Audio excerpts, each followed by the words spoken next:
Hello election ట్రాక్లో ప్రస్తుతం మనం వచ్చాం పోర్ట్ టౌన్ అంటే తెలియని వాళ్ళు ఉండరు but they use to be called as a port town.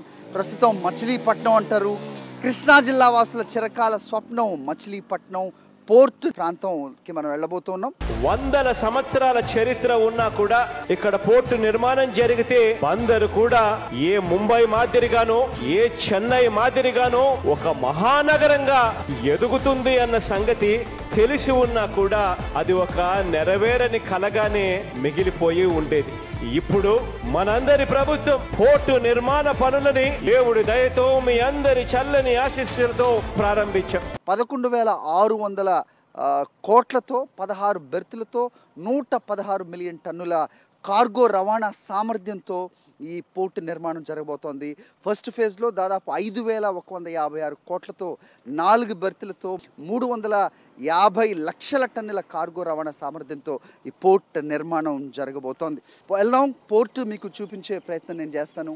So how is it being constructed and how is it going to help the people, అభివృద్ధికి ఏ రకమైన సోపానంగా ఇది ఉండబోతుంది అనేది నా కళ్ళతో చూసి మీకు చెప్పే ప్రయత్నం చేస్తాను. You got follow me. ఏదన్నా భారీ కార్యక్రమాలు ఏదైనా పనులు ప్రారంభించే ముందు ప్రభుత్వ ప్రతినిధులు ప్రభుత్వ పెద్దలు మామూలుగా శంకుస్థాపన చేస్తారు. ఆ తర్వాత కొన్నేళ్లకి అది ప్రారంభోత్సవం జరగడం కానీ లేకపోతే ఆ పనులు ప్రారంభం కావడం కానీ మనం రివాజ్గా చూస్తుంటాం. కానీ ఇక్కడ దానికి కావాల్సిన మెటీరియల్ మొత్తం ఇక్కడికి వచ్చిన తర్వాత ఆ పనుల ప్రారంభోత్సవం చేయటం మాత్రం ఫస్ట్ టైం మనం చూసింది వైఎస్ జగన్మోహన్ రెడ్డి ప్రభుత్వంలోనే అనేది ఇక్కడి ప్రజలందరూ కూడా చెప్తూ ఉన్నారు. దివంగత ముఖ్యమంత్రి వైఎస్ రాజశేఖర రెడ్డి గారు దీనికి ల్యాండ్ ఎక్విజిషన్ కార్యక్రమం అంతా కూడా ఆయన పూర్తి చేశారు. ప్రస్తుతం శరవేగంగా జరుగుతున్న పోర్టును పరీక్షించడానికి మనం వెళ్తున్నాం. 4 బెర్తులు సంసిద్ధంగా ఉన్నట్టుగా తెలుస్తుంది. దాదాపు 5,000 కోట్లతో దీని నిర్మాణం జరిగింది. దీని ద్వారా 3.5 లక్షల టన్నుల కార్గో రవాణా సామర్థ్యంతో ఇది రూపుదిద్దుకోబోతోంది. దీని ద్వారా వేల సంఖ్యలో ఉద్యోగాలు రాబోతున్నాయి. ఇక్కడ చూస్తున్నాం. సో రోడ్డు పనులు కూడా చకచకా జరుగుతున్నాయి. అక్కడికి వెళ్ళే ప్రయత్నం మనం చేస్తున్నాం. రోడ్ లేయింగ్ అలాగే నల్ల మట్టితోటి ఉదయం నుంచి కూడా టిప్పర్లు లారీలతో ఈ పనులు ఎంత వేగంగా జరుగుతున్నాయనేది మనం కళ్ళారా చూడొచ్చు. మచిలీపట్నం దశ మారబోతోంది అన్నదానికి ఈ పోర్టు నిర్మాణం ఒక ఉదాహరణగా చెప్పొచ్చు. కేవలం ఒక ఇల్లు నిర్మించడానికి ఎంతకాల సమయం పడుతుందో మనకు తెలిసిందే. అలాంటిది ఇంత భారీ ఎత్తున జరుగుతున్న ఈ పోర్టు నిర్మాణం, శరవేగంగా జరుగుతున్న ఈ పనులు మచిలీపట్నం అభివృద్ధిని ఎలా రూపుదిద్దుకోబోతుందో, అభివృద్ధికి ఎలా సోపానాలు వేస్తుందో అనేది ఈ పోర్టు నిర్మాణంలో ఖచ్చితంగా కనిపిస్తోంది. దీని ద్వారా రైల్ ట్రాన్స్పోర్ట్ అవ్వచ్చు, లేకపోతే అక్కడి నుంచి పోర్టు దాకా వచ్చే ట్రాన్స్పోర్ట్, వీటన్నిటి ద్వారా సో ఇండైరెక్ట్గా ఎన్ని ఉద్యోగాలు, డైరెక్ట్గా ఎన్ని ఉద్యోగాలు, ఉపాధి కల్పన ఏ రకంగా జరుగుతుందో అనేది కూడా కొత్తగా చెప్పనక్కర్లేదు. సో పోర్టు నిర్మాణం పనులు చూపించే ప్రయత్నం నేను చేస్తున్నాను. ఇక్కడ south and north water breaker నిర్మాణం కూడా శరవేగంగా జరుగుతోంది. Let's go there.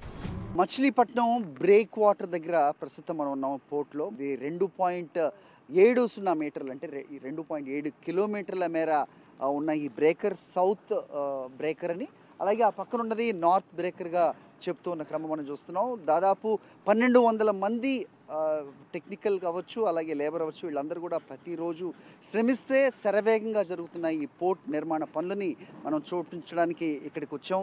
సో శరవేగంగా పనులు జరుగుతున్నాయి. ఇక ఈ south and north break waters గురించి మాట్లాడాలంటే కనుక ఇది ఇక్కడే వాటర్లో పోర్ట్ షిప్పులు రావడానికి ఛానల్ దీని మధ్య ఉంటుంది. సో దీని స్పెసిఫికేషన్స్ ఏంటి అనేది ఇక్కడ ఉన్న వాళ్ళతో మాట్లాడే ప్రయత్నం మనం చేద్దాం. 70 మీటర్లు. నార్త్ ఎంత అండి? నార్త్ వచ్చి 250 మీటర్. 250 మీటర్. ప్రస్తుతానికి అయితే మనం సౌత్ బ్రేక్ వాటర్లో ఉన్నాము. సౌత్ బ్రేక్ వాటర్లో మొత్తం 2.70 మీటర్కి మనం ఆల్రెడీ 19 మీటర్ దాకా రీచ్ అయ్యామండి. బై ది 15 డేస్లో మనం కోర్ లేయర్ అంతా కూడా కంప్లీట్ చేస్తాం south breakwater. Okay.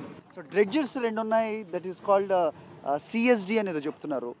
Cut suction dredger అవి 2 ఉన్నాయి. సో ఇవన్నింటి అంటే శాండ్ అది సక్ చేసి మళ్ళీ డంప్ చేయడానికి పనికి వస్తుంది. ఓకే. సో ఎంత డెప్త్ ఉండాలి ఇక్కడ షిప్ ఛానల్ దగ్గర వచ్చే ముందు అప్రోచ్ చెప్పండి. అప్రోచ్ ఛానల్ వచ్చి మనకి 14 కిలోమీటర్ నుంచి మనం అప్రోచ్ ఛానల్ డ్రెడ్జ్ చేసుకుంటూ వస్తాం. మనం మ్యాక్సిమం అక్కడ 4 మీటర్ దాకా మనం ఎక్స్కవేషన్ చేసామండి. ఆ తర్వాత ఈ డ్రెడ్జర్లతోటి మనం ప్రస్తుతానికైతే ఈ లేయర్ అంటే ఈ అప్రోచ్ ఛానల్ మనం స్టార్ట్ చేసామండి. ఇదేంటంటే మన దగ్గర 2 కష్ట సెక్షన్ డ్రెడ్జ్లు వచ్చాం. మొత్తం మనం 5 డ్రెడ్జ్లతో మనం వర్క్ చేస్తున్నాం. ప్రస్తుతానికి కష్ట సెక్షన్ డ్రెడ్జ్ తోటి గంటకి మనం 300 MQ వరకు శాండ్ తీస్తున్నామండి. ప్రస్తుతానికి తీసిన శాండ్ అంతా కూడా మనం ఈ రిక్లమేషన్ పర్పస్ యూజ్ చేసుకుంటున్నాం. ఓకే. మొత్తం మన దగ్గర ఉన్న పోర్ట్ ఏరియా మొత్తం 1700 ఎకరాలు రిక్లమేషన్ ఫిల్ చేసి పెట్టాలన్నమాట. ఆ ఫిల్లింగ్ పర్పస్ ప్రస్తుతానికి మనం తీసిన డ్రెడ్జర్ అంతా వాడుతున్నాం మనం. ఆ డ్రెడ్జ్ చేసిన సాయిల్ అంతా కూడా మనం ఫిల్లింగ్ పర్పస్ వాడుకుంటున్నాం. మిగతాదంతా కూడా ఇక్కడ నుంచి ఒక 14 కిలోమీటర్ అవుతుంది మనకు ఒక ఏరియా చూపించారండి. ఆ ఏరియాలో మిగతా శాండ్ కూడా డంప్ చేస్తాం. సో వాటర్ అంటే షిప్ అప్రోచ్ అయ్యేటప్పుడు ఎంత డెప్త్ ఉండాలి, దానికి సంబంధించి ఎంత చెప్తారు? ఏంటంటే షోర్ లైన్లో వచ్చేసరికి 14 మీటర్ ఉంటుందండి. వన్స్ మన ఆఫ్ షోర్కి వచ్చేసరికి మన షోర్ దాటిన తర్వాత మాత్రం -14 మీటర్ ఉంటుంది. ఈ -14 మీటర్లో మనం ఇదంతా చేసుకుంటూ రావాలి. మచిలీపట్నం పోర్ట్ నిర్మాణ పనులు గమనించడానికి ప్రస్తుతం మనం వచ్చాం. 2.7 కిలోమీటర్ల నిర్మాణం కొనసాగుతున్న దీన్ని సౌత్ బ్రేక్ వాటర్స్ అంటారు. అక్కడ దూరంగా కనిపిస్తున్నది నార్త్ బ్రేక్ వాటర్గా చెప్తున్నారు. సో చూస్తున్నాం ఇక్కడ వాటర్లో నింపిన శాండ్ అండ్ రాక్, మట్టి రాయి అవ్వచ్చు, ఏ రకంగా 2.7 కిలోమీటర్ల మేర ఫిల్ చేసుకుంటూ వస్తున్నారు. మనకి అక్కడ కనిపిస్తుంది. సో ఆల్మోస్ట్ ఇది కంప్లీట్ అయింది, ఇంకొక 10% మాత్రమే మిగిలిందని చెప్తున్నారు. సో ఇది కంప్లీట్ అయ్యే స్టేజ్లో ఉన్న క్రమం మనం చూస్తున్నాం. టిప్పర్స్ నుంచి ఇది విజయవాడ దగ్గరలో ఉన్న ప్రాంతం దొన్నపాడు దగ్గర నుంచి రాయిని తీసుకొచ్చి ఇక్కడ నింపే ఫిల్లింగ్ కార్యక్రమం ఇక్కడ జరుగుతుంది. సో ఇక డ్రెడ్జింగ్ విషయానికి వస్తే దాన్ని సిఎస్డి అని చెప్తున్నారు. దట్ ఈస్ కటింగ్ సక్షన్ డ్రెడ్జర్స్ అనేది అలాంటివి 2 అమర్చారు. అది గంటకి 300 క్యూబిక్ మీటర్ల ఇసుకని సముద్ర భూగర్భంలోంచి తీస్తుంది. ఆ తర్వాత పైప్ లైన్ ద్వారా ఒక ప్రాంతంలో ఇది డంప్ చేస్తారు. టోటల్గా 1700 ఎకరాలు ఉన్న ఈ మొత్తం స్థలాన్ని 15 మీటర్ల ఎత్తున కంప్లీట్గా లెవెల్ చేసే ఒక ప్రక్రియని ఇక్కడ శరవేగంగా పూర్తి చేస్తున్నారు. ఇక్కడ ఉన్న అధికారులు అవ్వచ్చు, అలాగే 1200 మంది వర్క్ ఫోర్స్తో నిరంతరం పనిచేస్తే కానీ ఇంత వేగంగా ఈ పనులు జరగవు అనేది ఇక్కడ వాళ్ళు చెప్తూ ఉన్న క్రమం మనం చూస్తున్నాం. ఈ బ్రేక్ వాటర్స్ పూర్తయిన తర్వాత దీని మధ్యలోంచి ఛానల్ అంటే అప్రోచ్ ఛానల్ అంటారు. అంటే వచ్చిన షిప్స్ ఏవైతే ఉన్నాయో అవి డాక్ వరకు వెళ్ళడానికి దాన్ని అప్రోచ్ ఛానల్ అంటారు. ఆ నిర్మాణం తర్వాత చేపడతారు. సో ఈ 2 కంప్లీట్ అయిన తర్వాత అప్రోచ్ ఛానల్ ఉంటుంది. అక్కడ ఏదైతే షిప్ మనకి అప్రోచ్ అవుతుందో అక్కడ -7 మీటర్స్ వాటర్ డెప్త్ ఉండాల్సిన అవసరం ఉంటుంది. అంటే అక్కడ ఏ రకమైన ఇసుకని తీయాలి, అక్కడి నుంచి అది తీసి డంప్ చేయటం ఎంతవరకు అవసరమో అనేది ప్రస్తుతం ఇక్కడికి వచ్చిన తర్వాత వీళ్ళ మాటల్లో మనకు తెలిసింది. అలాగే అప్రోచ్ అయ్యే దగ్గర -7 ఉంటే డాక్ దగ్గర -14 మీటర్స్ డెప్త్ ఉండాల్సిన అవసరం ఉంటుంది. సో ఇసుకని ఆ రకంగా తోడి ఇక్కడి నుంచి అవసరమైన చోట ఫిల్లింగ్కి వాడి ఆ తర్వాత 14 కిలోమీటర్స్ అవతల ఒక స్థలాన్ని గుర్తించారు. ఆ డెసిగ్నేటెడ్ ఏరియాలో ఈ శాండ్ అంతా కూడా అక్కడ డంప్ చేసే అవసరం ఉంటుంది. ఆ తర్వాత ఇక్కడ 4 బెర్త్ల నిర్మాణం జరుగుతుందని చెప్తున్నారు. 4లో 3 కమర్షియల్ అయితే ఒకటి ఎక్స్క్లూజివ్గా కోల్ అంటే బొగ్గు రవాణాకి సంబంధించిన బెర్త్గా దాన్ని చెప్తున్నారు. ఇక బొగ్గు విషయం ఎందుకు స్పెసిఫిక్గా పెట్టాలంటే ఆ బొగ్గు ఇక్కడికి వచ్చిన తర్వాత మళ్ళీ దాన్ని డాక్ దగ్గరికి లేకపోతే గూడ్స్ వచ్చే ట్రాక్ ఏదైతే ఉంటుందో అక్కడి వరకు తీసుకెళ్ళడానికి కూడా ప్రత్యేకమైన మార్గం ఏర్పాటు చేయాల్సిన అవసరం ఉంటుంది. దానికోసం ఎక్స్క్లూజివ్గా ఒక బెర్త్ని ఇక్కడ వాడుతున్నారు. అలాగే ఇక రవాణా ఏ రకంగా అభివృద్ధి చెందుతుంది అంటే వేరేగా చెప్పనక్కర్లేదు. పోర్టు నిర్మాణం జరిగితే ఇక్కడికి గూడ్స్ రావాల్సిన అవసరం ఉంటుంది. దాదాపు 5 కిలోమీటర్ల మేర ట్రాక్ నిర్మాణం కూడా చేపట్టబోతున్నారు. సో దానికి కంప్లీట్గా ప్రాజెక్ట్ డిపిఆర్ కూడా కంప్లీట్ అయిన పరిస్థితి కూడా మనకి ఇక్కడ కనిపిస్తోంది. అలాగే ఫీజిబిలిటీ స్టడీ తర్వాత ప్రాజెక్ట్ కంప్లీట్గా ఎంత వ్యయం అవుతుంది అనేది కంప్లీట్గా డిపిఆర్లో ఉంటుంది. అది కూడా కంప్లీట్ అయిన స్టేజ్ మనకు కనిపిస్తుంది. ఆ తర్వాత మనం వచ్చేదారిలో చూసాం రోడ్డు నిర్మాణం కూడా శరవేగంగా జరుగుతున్న పరిస్థితి. ఆ తర్వాత దీన్ని నేషనల్ హైవే 65 అవ్వచ్చు, అలాగే 213 అవ్వచ్చు, రెండింటికి అనుసంధాన పరిచే ప్రక్రియ కూడా జరిగిన తర్వాత ఇక దేశంలోని వివిధ నగరాలకు ఈ పోర్ట్ ఎంత సెంటర్ పాయింట్గా ఉండబోతోంది అనేది దాని ద్వారా తెలుస్తుంది. రైల్ రవాణాకి సంబంధించి గూడ్స్ లైన్ కూడా వేసే ప్రక్రియను కూడా మరి కొద్ది కాలంలోనే దీన్ని మొదలెట్టబోతూ ఉన్నారు. సో దాదాపు 5,000 పైచిలకు కోట్ల ఖర్చుతో నిర్మాణం చేపడుతూ ఉన్నారు. సో ఎంత శరవేగంగా జరుగుతుందనేది మనం గ్రౌండ్కి వచ్చి మనకి చూస్తే కనుక అర్థం కాదు. సో చూస్తున్నాం ఎంత మేరకు రాక్స్ అలాగే శాండ్ తోటి వాటర్ని నింపారు అనేది. సో ఆ తర్వాత ఈ పోర్టు నిర్మాణం పూర్తయితే కనుక సో ఎంతటి కన్సైన్మెంట్ వస్తుంది, ఎలాంటి రవాణా ఇక్కడ జరగబోతోంది. సో పెద్ద పెద్ద షిప్స్ నౌకలు ఏవైతే ఉన్నాయో అవి రావటం వల్ల సో ట్రేడ్ ఏ రకంగా పెరగబోతోంది, ఇది ఆంధ్రప్రదేశ్ అభివృద్ధికి ఏ రకంగా దోహదపడుతుంది అనేది కాలం ఖచ్చితంగా చూపిస్తుంది. సో దానికి పునాది ఇక్కడ పడింది. నేను ఇంతకుముందు చెప్పినట్టుగా ఒక కార్యక్రమాన్ని మొదలు పెడితే సో ఒక పునాది రాయి వేసి ఆ తర్వాత మర్చిపోయే ప్రభుత్వాన్ని మనం చూసాం. అలాగే మందకొండిగా సాగే పనులు మనం చూసాం. కానీ దీనికి కావాల్సిన మెటీరియల్ అవ్వచ్చు లేకపోతే ఇదంతా డంప్ చేసి ఆ తర్వాత ప్రారంభోత్సవం చేసి పనులని శరవేగంగా ఉరకలెత్తిస్తున్న ప్రభుత్వాన్ని అరుదుగా చూస్తూ ఉంటాం అనేది అనేది ఇక్కడ ప్రజలు వాళ్ళ మాటల్లో చెప్పినప్పుడు మనం వినడం కూడా జరిగింది. సో ఈ పోర్ట్ అనేది కేవలం ఒక కన్స్ట్రక్షన్గా కాదు, ఇది ఒక బందర్వాసుల సెంటిమెంట్గా కూడా చెప్తున్నారు. దశాబ్దాల కళ ఇది అని చెబుతున్నారు. సో ఈ పోర్ట్ నిర్మాణం పూర్తయితే ఇక్కడ ఉన్న ప్రజలు వాళ్ళ జీవన విధానం అవ్వచ్చు, లేకపోతే ఆర్థికంగా కూడా మొత్తం అభివృద్ధి చెందడానికి ఇది దోహదపడుతుంది అనేది ప్రత్యేకంగా చెప్పనవసరం లేదు. సో ప్రస్తుతం మనం మచిలీపట్నం పోర్ట్ దగ్గర ఉన్నాం. ఇలాంటి పోర్ట్స్ దాదాపు 10 మొత్తం తీర ప్రాంతం అంతా కూడా నిర్మాణం చేపట్టే ఆలోచనలో ప్రభుత్వం ఉంది. అందుకు ముందడుగులు కూడా పడుతున్న క్రమం అయితే మనం చూస్తున్నాం. అభివృద్ధి లేదు అనే వాళ్ళకి ఇది ఖచ్చితంగా ఒక సమాధానంగా ఉండబోతుంది. చూద్దాం మనం లోపల ఇంకా టెక్నికల్గా ఇంకా మనం తెలుసుకోవాల్సిన అంశాలేంటి, ఏ రకంగా సాగుతోంది ఈ నిర్మాణం అనేది నేను వెళ్ళి మీకు చూపిస్తాను. Please come follow me. Dredging చేసే ప్రాంతానికి ప్రస్తుతం మనం వచ్చాం. టోటల్గా 42 మిలియన్ క్యూబిక్ టన్స్ డ్రెడ్జింగ్ చేయాల్సిన అవసరం ఉంటుంది ఈ ప్రాజెక్ట్కి ఈ ఫేజ్లో అనేది చెప్తున్నారు. ఇక్కడ ఉన్న డ్రెడ్జింగ్ మెషిన్స్ మనం చూడొచ్చు, 3 అమర్చారు ఇక్కడ. సో సిఎస్డి అంటే కటర్ సక్షన్ డ్రెడ్జెస్ అనేది ఇవి 3 వర్క్ చేస్తూ ఉన్నాయి నిరంతరాయంగా. ఇక్కడ ఉన్నది దిస్ ఇస్ చిన్న కెపాసిటీ, ఇంత తక్కువ కెపాసిటీ ఉన్న ఇది దాదాపు 500 క్యూబిక్ మీటర్స్ ఇది పర్ అవర్ తీసే కెపాసిటీ దీనికి ఉంది. దీని తర్వాత సెకండ్ ఫేజ్లో ఎక్కువ కెపాసిటీ అంటే దాదాపు 1000 క్యూబిక్ మీటర్స్ కూడా తీయగలిగిన సామర్థ్యం ఉన్న డ్రెడ్జెస్ని కూడా తర్వాత ఉంచే పరిస్థితి వాళ్ళు చెప్తున్నారు. ఆ తర్వాత మనం అక్కడ చూడొచ్చు, దట్ ఈస్ కాల్డ్ టెట్రాపాడ్స్. సో అది వాటర్ ప్రెషర్ని ఈక్వల్గా ఇది చేయడానికి, అలాగే కింద ఉన్న దాన్ని బ్యాలెన్స్ చేయడానికి ఉపయోగిస్తారు. ఇప్పుడున్న ఈ ఏదైతే ఉందో బ్రేక్ వాటర్స్ అని ఏదైతే చెప్తున్నారో దీని మీద మళ్ళీ రాక్ ఆర్మర్స్ అమరుస్తారు. ఇప్పుడు ప్రస్తుతం మనం ఉన్న బెడ్ ఏదైతే చూస్తున్నామో అది ఇంకా 1 మీటర్ ఎత్తుకు వెళ్తుంది. ఆ పైన ఈ టెట్రాపాడ్స్ని ఉంచే ప్రక్రియ కంటిన్యూ అవుతుంది. ఆ తర్వాత ఇక్కడ బెర్త్ నిర్మాణం, అటు తర్వాత ఈ అప్రోచ్ ఛానల్, ఈ ఛానల్స్ కంప్లీట్ అయిన తర్వాత వచ్చే షిప్స్ డాక్ వరకు వెళ్ళే మార్గం వాళ్ళు ప్రిపేర్ చేయబోతున్నారు. సో ఇదంతా స్టేజ్ వైజ్గా జరుగుతుంది. ప్రస్తుతం ఉన్న స్టేజ్లో మనం అధికారులతో మాట్లాడడం జరిగింది. ఆన్ స్కెడ్యూల్ ఇప్పటి వరకు వెళ్తుంది. 2025 అక్టోబర్కి డెడ్ లైన్గా దీన్ని చెప్తున్నారు ఇదంతా కంప్లీట్ అవ్వడానికి. ఆ తర్వాత అఫ్కోర్స్ దట్ రైల్ మార్గం అవ్వచ్చు, ఆ తర్వాత దీనికి అనుసంధానంగా చేసే రోడ్ మార్గం ఏదైతే ఉంటుందో అది హైవేస్ వరకు వీళ్ళు కన్స్ట్రక్ట్ చేస్తారు.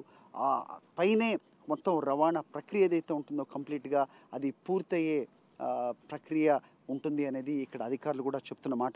మొత్తానికి మచిలీపట్నం పోర్ట్ నిర్మాణ పనులైతే వేగంగా జరుగుతున్న ఇది మనం గ్రౌండ్ రిపోర్ట్లో మనం పరీక్షించి చెప్తున్నమాట. See that the dredger is here and other 2 dredgers at the north breaker అక్కడ కూడా వర్క్ చేస్తున్న పరిస్థితి మనకు కనిపిస్తోంది. సో దట్స్ అబౌట్ మచిలీపట్నం పోర్ట్లో మనం జరుగుతున్న పనులని పర్యవేక్షించే నిమిత్తమే ప్రస్తుతం ఇక్కడికి వచ్చాం. డ్రెడ్జింగ్ జరుగుతున్న ప్రాంతానికి వెళ్ళే ప్రయత్నం మనం చేస్తున్నాం. Those are like bigger dredges. మనం ఇంతకుముందు చూసిన దానికంటే సిడిఎస్ అంటారు, కటర్ సక్షన్ డ్రెడ్జెస్. సో అది per hour 1000 cubic metres of శాండ్ని ఇది సక్ చేస్తుంది. ఆ తర్వాత పైప్ లైన్ ద్వారా వేరే ప్రాంతానికి తీసుకెళ్ళి అది డంప్ చేసే ప్రక్రియ ఇక్కడ జరుగుతుంది. సో 2 డ్రెడ్జర్లు నిరంతరాయంగా పనిచేస్తున్నాయి. అక్కడ మనం చూసాం, ఇంతకుముందు చూసిన ఏదైతే బ్రేకర్స్ ఉంటాయో బ్రేక్ వాటర్స్ అంటారు, అది south and that is the north. నేను మీకు చెప్తూ ఉన్నాను. సో దాని మీద ఉన్నది దొనబండ అనే ఏరియా, అంటే ఇబ్రహీంపట్నం దగ్గర ఉన్న దొనబండ దగ్గర నుంచి దాదాపు 1 కేజీ నుంచి 500 కేజీస్ వరకు ఉన్న రాక్ ఏదైతే ఉంటుందో వాటన్నిటిని తెచ్చి ఇక్కడ ఫిల్ చేస్తున్న క్రమం మనకు కనిపిస్తోంది. దాదాపు ఇంకొక 1 మంత్లో ఈ ప్రక్రియ కూడా కంప్లీట్ అవుతుంది. ఆ తర్వాత అప్రోచ్ ఛానల్స్ ఏదైతే ఉంటుందో అవి స్టార్ట్ చేస్తారు. ఆ తర్వాత బెర్త్ కన్స్ట్రక్షన్ ఉంటుంది. అప్పుడు మాత్రమే షిప్స్ రావడానికి వీలుంటుంది. దీనికి తగ్గట్టుగా ఇక్కడ ఒక సబ్స్టేషన్ కన్స్ట్రక్షన్ కూడా జరుగుతోంది. బట్ టెంపరీ అని చెప్తున్నారు. పర్మనెంట్గా వేరే చోట ఒకటి సబ్స్టేషన్ దీనికి ఎక్స్క్లూజివ్గా కడుతున్నారు. నేను ఇంతకుముందు చెప్పినట్టుగా 4 బెర్తుల్లో ఒకటి కంప్లీట్ ఎక్స్క్లూజివ్గా కోల్కి సంబంధించింది, మిగతా 3 కమర్షియల్ బెర్త్స్ అని చెప్తున్నారు. సో దీని ద్వారా మనకి పోర్ట్ నిర్మాణ పనులు ఎంత శరవేగంగా జరుగుతున్నాయో మనకి తెలుస్తోంది. దూరంలో చూడొచ్చు, ఆరెంజ్ కలర్స్ ఉన్న ఏదైతే బే ఉంటుందో అది పైప్ లైన్. దాని ద్వారానే ఇక్కడ ఎక్స్ట్రాక్ట్ చేసిన శాండ్ అంతా కూడా డంప్ చేసే యాక్టివిటీ ఇక్కడ జరుగుతున్న పరిస్థితి. So we're going towards the dredger. It's quite a big one. So దాదాపు గంటకు 1000 క్యూబిక్ మీటర్ల ఇసుకను తోడే సామర్థ్యం ఉన్న మెషిన్స్ 2 అక్కడ పనిచేస్తూ ఉన్నాయి. సో ఇదంతా కూడా ఇప్పుడు మనం వెళ్తున్నది దీన్ని అప్రోచ్ ఛానల్గా చెప్తున్నారు. సో షిప్స్ ఏవైతే వస్తాయో వివిధ ప్రాంతాల నుంచి అవి వచ్చే అప్రోచ్ ఛానల్ ఈ రకంగా వెళ్తుంది. ఆ తర్వాత డాక్ నిర్మాణం చేపడతారు. So total scope 42 million cubic metres అయితే ప్రస్తుతం ఈ పనిచేస్తున్న డ్రెడ్జెస్ ద్వారా దాదాపు 20,000 క్యూబిక్ మీటర్స్ ఆఫ్ ఇసుకని వీళ్ళు ప్రతిరోజు కూడా తీసే ప్రక్రియ కంటిన్యూస్గా కొనసాగుతుంది. దీని తర్వాత ఇంకా పెద్ద అంటే ఎక్కువ సామర్థ్యం గల డ్రెడ్జెస్ని తీసుకొచ్చినట్టయితే దాదాపు 1,00,000 నుంచి 1,50,000 క్యూబిక్ మీటర్స్ ఒక రోజుకి తీసే సామర్థ్యం ఉన్న డ్రెడ్జర్స్ కూడా ఉంటాయి. అవి ఆ సెకండ్ స్టేజ్లో తీసుకొస్తారని చెప్తున్నారు. కొంచెం మనం ముందుకెళ్తే కనుక దాన్నే అప్రోచ్ ఛానల్స్ అంటారు. దాని ద్వారానే షిప్స్ అన్నీ కూడా వచ్చి బెర్త్కి ఆ డాక్ దగ్గర కూడా రీచ్ అయ్యే పరిస్థితి ఉంటుంది. సో నేను ఇంతకుముందు చెప్పినట్టుగా 5 కిలోమీటర్ల మేర రైలు మార్గాన్ని కూడా దానికి సంబంధించిన డిపిఆర్ కూడా కంప్లీట్ అయింది అని చెప్తున్నారు ఇక్కడ అధికారులు. సో దీని తర్వాత ఆ ప్రక్రియ చేపడతారు. దాని తర్వాత సో జాతీయ రహదారులకి NH65 అవ్వచ్చు, 213 అవ్వచ్చు, అక్కడి వరకు కూడా వీటన్నిటిని శరవేగంగా తీసుకెళ్లే రోడ్డు మార్గం కూడా కంప్లీట్ చేస్తారు. దాని ద్వారా అభివృద్ధి పరుగులు పెడుతుంది అనే దాంట్లో ఎలాంటి అనుమానం లేదు. సో దానికి సంబంధించిన పునాది ఇక్కడ పడింది. సో ఇలాంటివి దాదాపు 10 పోర్ట్లు ఆంధ్రప్రదేశ్ కంప్లీట్గా తీర ప్రాంతంలో నిర్మాణం జరుగుతోంది. ఆ దిశగా ప్రభుత్వం అడుగులు వేస్తోంది. ఇప్పుడు మనం చూస్తుందండి బెర్తల్ ఏరియా అండి. బెర్తలు ఇక్కడే 4 బెర్తల్లో రానున్నాయి. ఫస్ట్ ఫేజ్లో 4 బెర్తల్ని మనం ఇప్పుడు కన్స్ట్రక్షన్ చేయడం జరుగుతుందండి. ఇక్కడ ఈ 4 బెర్తలకి సంబంధించి ఫౌండేషన్ వర్క్స్ ఏదైతే పునాది వర్క్లు ఉన్నాయో అవన్నీ ఇప్పుడు పనులు ఇక్కడ ప్రారంభించడం, వాటితో పాటు 3 బెర్తలకి సంబంధించిన పనులు శరవేగంగా జరుగుతున్నాయి. పైలింగ్ జరుగుతుంది. మొత్తం మనం 1200 పైలు చేయాల్సిన అవసరం ఉంది. చూస్తున్నారు కదా, భారీ యంత్రాలు, భారీ సామర్థ్యం కలిగిన యంత్రాలతో ఇక్కడ పనులన్నీ చేస్తున్నారండి. చాలామంది మ్యాన్ పవర్తో ఇక త్వరితగతిన ఈ ప్రాజెక్టు పూర్తి చేయాలి అన్న ఉద్దేశంతో ప్రజల ఆకాంక్షలను నెరవేర్చడం కోసం నిర్మాణ సంస్థ, అందులోని ఆంధ్రప్రదేశ్ గవర్నమెంటు వాళ్ళు నిరంతరం పనిచేస్తున్నారు. ఇక్కడ ఆంధ్రప్రదేశ్ గవర్నమెంట్ కూడా కంకణబద్దులే పనిచేస్తున్నారు. నేను ఇంతకు ముందు చెప్పినట్టుగా మచిలీపట్నం పోర్ట్ అనేది కేవలం ఒక కట్టడం, ఓ నిర్మాణం కాదు. ఇది బందరు వాసుల కళ, ఒక ఎమోషన్, ఒక సెంటిమెంట్ అని చెప్తున్నారు. మనతో ఉన్నారు తోటి బందరు వాసి, మచిలీపట్నం నివాసి, ఇక్కడ సిటిజన్ అని చెప్పొచ్చు. సో ఎన్నేళ్లుగా ఈ కళ వాళ్ళకు ఉంది. ఇది సాకారం అయితే కనుక ఏ విధమైన అభివృద్ధి ఇక్కడ ఉంటుందనేది ఆయన మాటలోనే వినే ప్రయత్నం చేద్దాం. నమస్తే అండి. నమస్తే అండి. నేను బందర్లో పుట్టి పెరిగాను. ఒక 30-35 ఏళ్లుగా నేను చూస్తున్నాను మచిలీపట్నం డెవలప్మెంట్. నాకు వయసు ఊహ తెలిసిన దగ్గర నుంచి చాలాసార్లు అనుకున్నాం బందర్ పోర్టు వచ్చేసింది, వస్తుందని. అంటే బందర్కి ఇంక వేరే ఏమీ లేదనమాట. ఈ పోర్ట్ వస్తే ఏమైనా ఇండస్ట్రీస్ వస్తాయి, అందరం కొంచెం బాగుపడతాం అనుకుంటూ ఉండేవాళ్ళం. లక్కీగా ఇప్పుడు పోర్ట్ కన్స్ట్రక్షన్ ఇదంతా నా కళ్ళెదురుగుండా జరుగుతుంది చూస్తున్నాను. చాలా సంతోషంగా ఉంది. బందర్ రోజులు మారాయని చెప్తాను. థాట్ మీ కళ్ళ ముందే నిర్మాణం ఇలా జరుగుతుంది పూర్తవుతుందండి అనుకోలేదు. యాక్చువల్లీ దీనిలో టెక్నికాలిటీస్ నాకు తెలియపోయినా కానీ బందర్ పోర్ట్ వస్తున్నారు కానీ ఇప్పటివరకు రాలేదు. ఇప్పుడు వస్తుంది, చూశాను కాబట్టి ఐఎమ్ వెరీ హ్యాపీ అనమాట. నా లైఫ్లో పోర్ట్ టౌన్ అనేవాళ్ళు. ఆ తర్వాత దీని హిస్టరీ మాకు తెలిస్తే ఏంటంటే, మనకి 18th సెంచరీలో అయితే బాగా షిప్స్ ఇక్కడికి వచ్చేవిటండి. 1873-74లో ఏదో మేజర్ సైక్లోన్ వచ్చి క్లోజ్ అయిపోయింది అంటాం, విన్నాను నేను. ఆ తర్వాత మళ్ళీ ఇప్పుడేనండి ఏదన్నా చేపడుతున్న ఈ నిర్మాణం ఏదైతే ఉందో ఇది ఒక ఛాలెంజ్గా కూడా చాలా మంది చెప్తున్నారు. How do you say that? అవునండి, ఇది ఒక ఛాలెంజ్గానే ఉంటుంది. ఎందుకంటే ఇక్కడ పోర్ట్ అవ్వదు అనుకున్న టైంలో మనం ఛాలెంజ్గా తీసుకుని కడుతున్నారు కాబట్టి ఛాలెంజ్ అనే చెప్తాను. దీని తర్వాత, ఇది నిర్మాణం తర్వాత డెవలప్మెంట్, మీరు ఇంతకు ముందు అన్నారు ఇక్కడ మచిలీపట్నంకి ఏమీ లేదు, ఇది మూలన ఉన్నట్టు ఉంటుందో, కట్ చేసినట్టుగా ఉంటుందని. అయితే కనుక ఎలాంటి డెవలప్మెంట్ ఆశించవచ్చు ఒక మచిలీపట్నం వాసిగా? అంటే ఖచ్చితంగా అండి, ట్రాన్స్పోర్ట్ ఫెసిలిటీస్, అది కూడా చీపెస్ట్ ట్రాన్స్పోర్ట్ పోర్ట్ రావడం వల్ల పోర్ట్ అనుబంధిత సంబంధించిన బోర్డెడ్ ఉన్నాయన్నమాట. అంటే ఇప్పుడు వచ్చే షిప్స్కి రిపేర్ కానీ, షిప్స్కి సప్లై కానీ, ఇవన్నీ ముందు స్టార్ట్ అవుతాయి. తర్వాత ట్రాన్స్పోర్టేషన్ ఉంది కాబట్టి ఆటోమేటిక్గా మనకి వేరే ఇండస్ట్రీస్ వస్తూ ఉంటాయి. లైక్ నెల్లూరు పోర్ట్ డెవలప్ అయిన తర్వాత మీరు చూసే ఉంటారు, నెల్లూరు చుట్టూతో బోల్డ్ ఇండస్ట్రీస్ వచ్చాయి. కాకినాడ పోర్ట్ తర్వాత కాకినాడలో బోల్డ్ industries. Thank you so much for sharing. Thank you. So అది ఒక మచిలీపట్నం వాసి, ఇక్కడ జరగబోయే అభివృద్ధి, ఇది మారబోతున్న మచిలీపట్నం గురించి ఆయన కళ ఏ రకంగా సాకారం అవుతుంది, కళ్ళ ముందే అవ్వదు అనుకున్నది ఏ రకంగా సాకారం అవుతుంది అనేది ప్రభుత్వం తీసుకుంటున్న చొరవ. అఫ్కోర్స్ వాళ్ళు రాజకీయాలు, ప్రభుత్వాల గురించి మాట్లాడలేదు. ఖచ్చితంగా జరగబోయే అభివృద్ధి గురించి మాత్రం ఒక మచిలీపట్నం వాసిగా ఆయన మాటలోనే మనం విన్నాం.